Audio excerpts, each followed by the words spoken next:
हिशोबाच्या नावाखाली हिशोबच नाही, दरापूरच्या भ्रष्ट व्यवस्थेचा पर्दाफाश. कृषी भवनचं भाडं की कमिशनचा खेळ? सचिव कुठे, निबंधक गप्प, सभापतीस का स्पष्टीकरण देत आहेत? खडे यांची तक्रार, गावंडे यांचं स्पष्टीकरण, पण उत्तर कोणाकडेच नाही. शेतकऱ्यांचं भाडं गेलं, पावती गायब, दरापुरात हिशोबाचा गुंता. दरापूरच्या कृषी उत्पन्न बाजार समितीमधील आर्थिक व्यवहारावर पुन्हा एकदा प्रश्नचिन्ह निर्माण झालं आहे.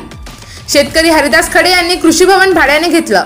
त्यांनी संपूर्ण 11,000 रुपये दिले, मात्र फक्त 2,000चीच पावती देण्यात आली. उरलेले 9,000 कुठे गेले, कोणी घेतले, हा प्रश्न उपस्थित होत असून ही रक्कम दर्यापूरमधील व्यवस्थेतील भ्रष्टाचाराचं प्रतीक ठरत असल्याची चर्चा आहे. या प्रकाराची गंभीर दखल घेत सह्याद्री माझा न्यूजने 10 जुलै रोजी ही बातमी प्रसिद्ध केली होती. विशेष म्हणजे तक्रारदार खडे यांनी सभापती सुनील पाटील गावंडे यांच्यावर थेट आरोप न करता सचिव आणि सहाय्यक निबंधकावरच आरोप केले होते. मात्र सभापती गावंडे यांनी स्वतःच पत्रकार परिषद घेऊन आपली भूमिका स्पष्ट करत आरोप फेटाळले. सहाय्यक निबंधक किंवा सचिव यांनी या मुद्द्यावर खुलासा करायला हवा होता, असं नागरिकांचं म्हणणं आहे. परंतु स्वतः सभापतीच पुढे येऊन बोलत असल्याने खरं काहीतरी दडपलं जातंय का, असा प्रश्न आता निर्माण झाला आहे. गावंडे यांनी पत्रकार परिषदेत स्पष्ट केलं की कृषी भवन हे शेतकऱ्यांसाठीच उभारलेलं असून कोणताही गैरव्यवहार झालेला नाही. हे बोलताना भाऊक झाल्याचंही पाहायला मिळालं. तिथं सर्वांनाच 2,000ची, 3,000ची, 1,000ची, ज्यानं जेवढे दिले तेवढीच पावती दिली. हरिदास भाऊलेच 2,000ची दिली, बाकीचे 11ची दिली, कोणाला 5ची दिली. असं जर असं तुम्ही दोषी नाही. 11,000 घेऊन 2,000ची पावती देण्यात आली होती का? ऍडव्हान्स जो असतो पुरवठला तेवढाच अधिकार आहे बुकिंगचा. त्यांचा ऍडव्हान्स घेतला, टेम्पररी ठिकाणी जमा. ज्या दिवशी व्यवहार करतो त्या दिवशी टेम्पररी इकडे जमा. आणि हा हिशोब हरिदास भाऊ खडे वेगळा आणि बाकीचे वेगळा आहे का? नाही, सरळ सारखा. तर ते पाहून घ्या. या रजिस्टर मध्ये यांनी जे पैसे आलेले आहेत यांच्याकडे जमा होते.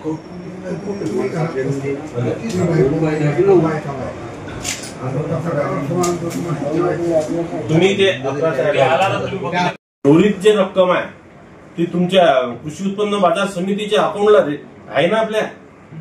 तुम्ही पाहसान तर खरी. 9,000 हिशोब तुमच्याकडे आहे, सर्व आहे. त्याच्यामध्ये चटई आहे, खुर्ची आहे, इलेक्ट्रिक आहे, साफसफाई आहे, सर्व आहे ना ते. आणि तिथं मग काही लोकांनी पण दुसरीकडे संपूर्ण हिशोब लेखी आहे असं सांगितलं गेलं तरी प्रत्यक्षात तो कच्च्या रजिस्टरवरच असल्याची चर्चा सुरू आहे. अख्खा हिशोब कुठे आहे हे अद्याप स्पष्ट झालेलं नाही. सह्याद्री माझा न्यूजने ही बातमी तपशीलवार चौकशीनंतरच प्रसिद्ध केली आहे. हरिदास खडे यांचं म्हणणं 21 जून रोजी कार्यक्रम पार पडला, पण आजतागत 11,000च्या संपूर्ण रकमेची पावती मला मिळालेली नाही. फोनवर संवाद दरम्यानही त्यांनी हे स्पष्ट केलं. हॅलो, हा हरिदास भाऊ, सह्याद्री माझा न्यूज मध्ये तुमचं स्वागत आहे. काल आपण एक बातमी प्रकाशित केली होती कृषी भवनच्या संदर्भात. त्या संदर्भात आज कृषी उत्पन्न बाजार समितीचे सभापती सुनील पाटील गावंडे यांनी पत्रकार परिषद आयोजित केली होती. त्या संदर्भात तुम्ही जे त्यांच्यावर आरोप केलेले होते ते त्यांनी फेटाळलेले आहेत. काय सांगू शकता या संदर्भात?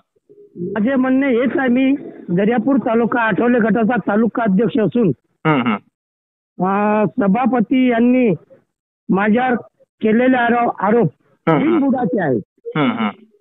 त्यांनी जे माझ्यावर आरोप केले, त्यांनी तुमच्यावर आरोप नाही केलेले आहेत. त्यांनी तुम्ही जे आरोप केलेले आहेत ते फेटाळलेले आहेत की असा कुठलाही कारभार आमच्या कृषी उत्पन्न बाजार समितीत झालेला नाही, असं त्यांचं म्हणणं आहे. त्यांचं मत आहे. त्यांनी जे माझ्यावर आज पत्रकार परिषद मध्ये आरोप केले बाजार समितीच्या कुणाच्या मालकीची नसून आम्हा शेतकऱ्याची आहे. सभापती यांनी असे म्हटले की आम्ही आजपर्यंत कुणालाही पावती दिली नाही. यावरून असे समजले की कृषी भवन सुरू झाल्यापासून तिथे जेवढे कार्यक्रम झाले त्या सर्व कार्यक्रमाचे पैसे पावत्या न देता बाजार समितीच्या सचिव, संपूर्ण बाजार समितीचे संचालक मंडळ यांच्या संगनमताने स्वतःच्या खिशात पैसे भरले. माझ्यावरील सर्व आरोप मी फेटाळत असून मी सोमवारला या 14/6/2025 रोजी DDR अमरावती यांच्याकडे जाऊन सचिव यांच्यावर निलंबनाची कारवाई तसेच कृषी उत्पन्न बाजार समितीवर प्रशासक बसवण्यात यावे तसेच यांचा पाठपुरावा मी मंत्रालयापर्यंत करेल. वेळ पडल्यास उपोषण सुद्धा करेल. तरीही या पावती घेतल्याशिवाय मी राहणार नाही. पावती दिली तरच ते शक्य त्यांचा कार्यभार सुरळीत असे वाटेल. अन्यथा मी हेच म्हणेल की यांनी ते पैसे सर्व स्वतःच्या खिशात भरले. त्यांनी असं सांगितलेलं आहे की असा कुठलाही कारभार आमच्या कृषी उत्पन्न बाजार समितीच्या मार्फत झालेला नाही. ज्यांनी ते आरोप केलेले आहेत त्यांना सगळे आम्ही एव्हिडन्स दाखवायला तयार आहोत. किती चुकीचे आरोप. आता का तेव्हा का नाही दिले असे माझे म्हणणं. तुम्हाला त्यांनी पावती नेमकं प्रकरण काय होतं. तुम्हाला पावती किती रुपयाची दिली आणि तुम्ही पैसे किती भरले.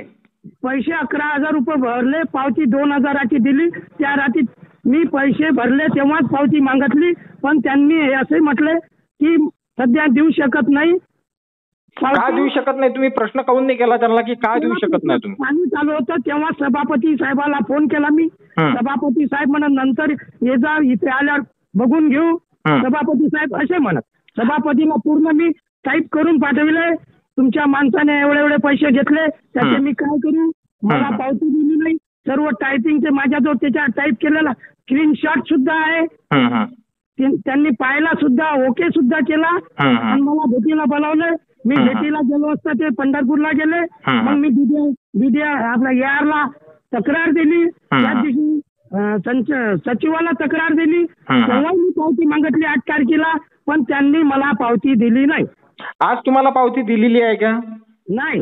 तर किती रुपयाची पावती. जेव्हा सुरुवातीला तुम्ही गेले होते तेव्हा पावती किती रुपयाची दिली होती तुमच्या हातामध्ये. 2,000ची पावती दिली ऍडव्हान्स म्हणून.